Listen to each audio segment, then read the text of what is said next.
If you don't believe in yourself, then who's going to believe in you? Believe in yourself, okay? Believe in your power. That's where it starts out. You got this. So act like you got this. Act like you already have it. Know that this is the time to be something of worth. I think the first thing is recognizing that you are not what you do. Inspire yourself into the right direction. Look, find things to latch onto. Hook on to things that inspire you. Fill your eyes and your soul with them, and know that this is your power.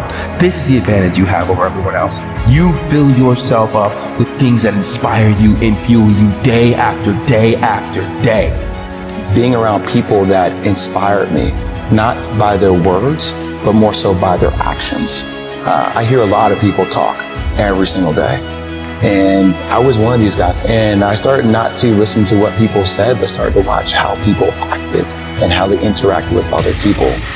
And that helped me set the bar for where I wanted to be. Just know that you can be your potential. Know that you can be this. Know that you have this, and that tonight you're gonna fight a battle for your power. A battle, but knowing that you come out on top.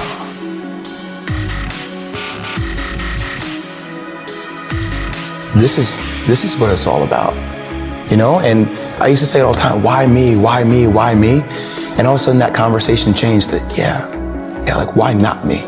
Like why not me? And I think the more you can start looking at facing adversity by saying, why not me? You approach things with a completely different mentality than a person who feels like they're going to be a victim. You start becoming the hunter again. And the more you can stay with that hunter mentality, it will pay dividends. Everyone wants to eat, but few are willing to hunt. Who do you want to be? How do you want people to see you? Stronger, hardworking, successful? If you want people to see you like that you need to change. Change and grow.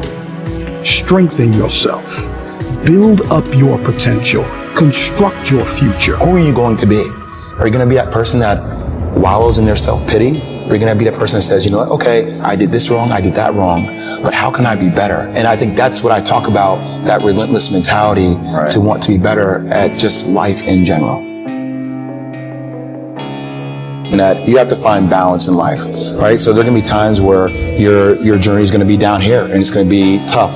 And the same when things get high. You know, you sign a new deal, you have to be able to keep things in perspective. And I think sometimes when I stop, I force myself to assess, okay, what are the benefits? You know, where are the negatives? How can I turn this negative into a positive? All right, let me make sure that I don't get too high and I continue to keep my head down and work harder because I want to achieve more. If it's not for me, for the people that work for me or for my girlfriend or my mom deserves better. So I try to find that one thing because I'm very goal oriented that I need to work towards. And once I achieve that, it's another goal. And I don't want it to ever stop because that's what life should be.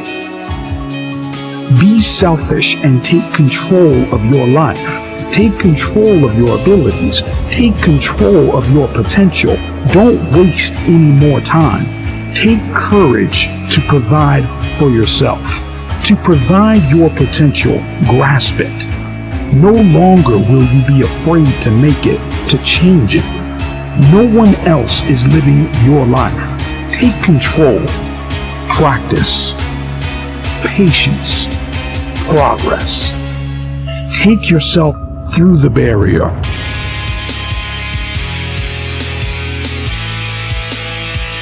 I came back mentally. Right. Like that's a story. Like that's a story that should be cherished for younger kids out there, for older people out there. It doesn't matter. You don't have to come back and do what you did before and do it exponentially better. You have to come back better as a person and really value that process. Like that's a comeback. It's amazing when you have to be vulnerable to talk about issues that a lot of people aren't willing to talk about. I think choose is a really imperative word because a lot of people choose not to, follow up on things that happened in their past or take time to reflect. I am where I am and only I can change it. you are the only person that could change it.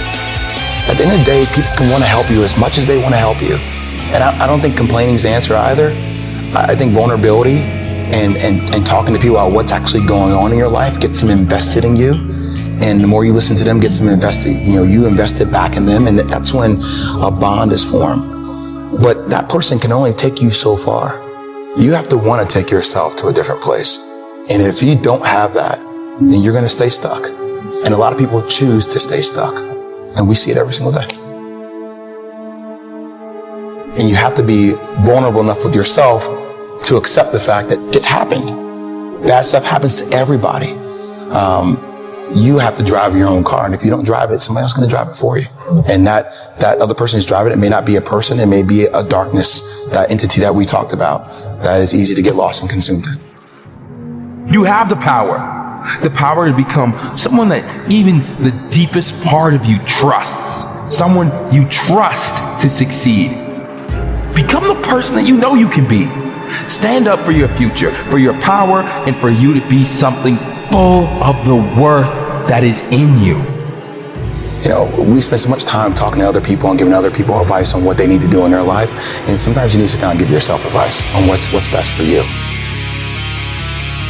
It's fulfilling to recognize that nobody is the perfect end product and that everybody has stuff to work on. But once you're able to say, wow, that is something I need to work on, and you feel yourself taking the steps necessary to be better at it,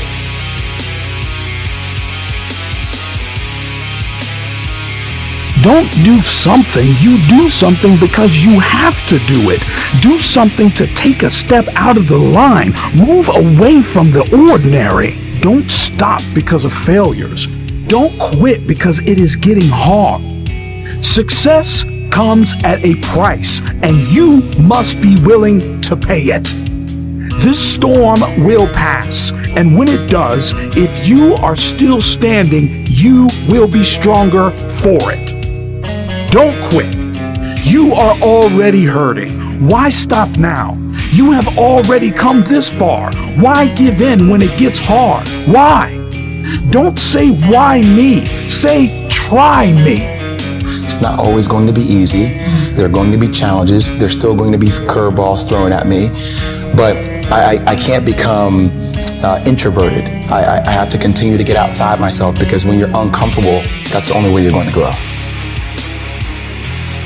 You're so busy in the minutia and the clutter that you're running through your life with your head down.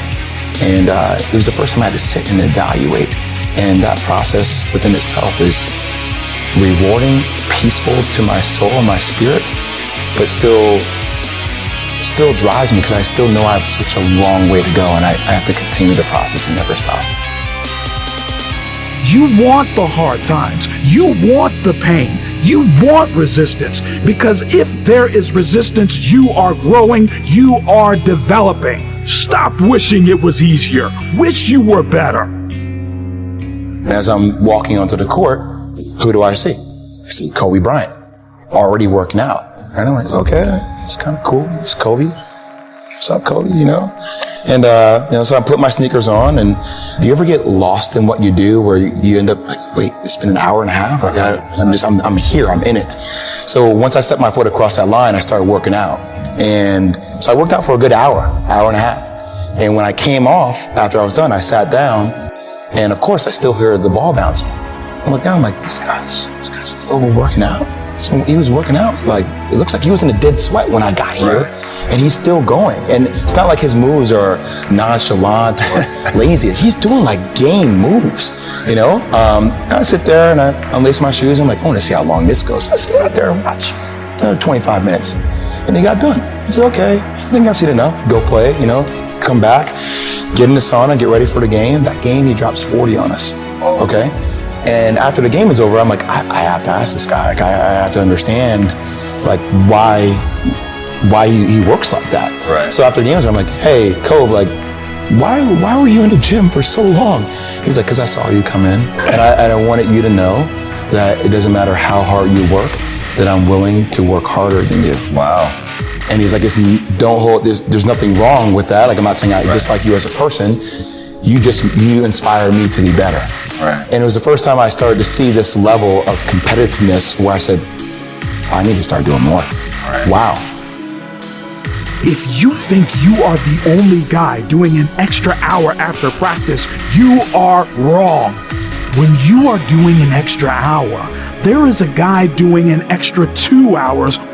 Think beyond your team. It is easy to be a big fish in a small pond. It is time to think outside of your circle and compete with the best of the best. Compete with the guys who are getting more work than you.